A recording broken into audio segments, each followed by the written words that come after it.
ونسخ الآجال والقلوب عنده مفضية والسر عنده علانية. الحلال ما أحل والحرام ما حرم والدين ما شرع والأمر ما قسم. الخلق خلقه والعبد عبده وهو الله الرؤوف الرحيم. أما بعد، فأعوذ بالله من الشيطان الرجيم. بسم الله الرحمن الرحيم.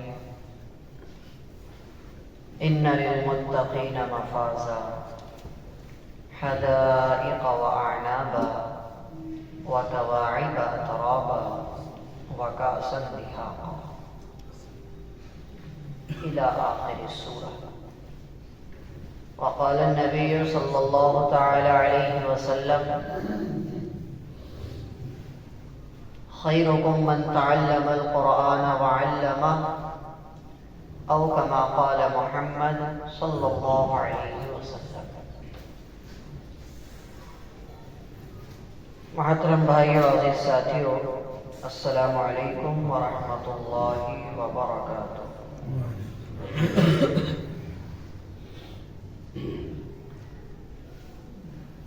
الحمدللہ، اللہ کا بڑا فضل ہے، احسان ہے کہ ہم تفسیر کرتے ہوئے آج مکمل ایک پارہ کر دیں گے انشاءاللہ۔ اللہ تعالیٰ کی توفیق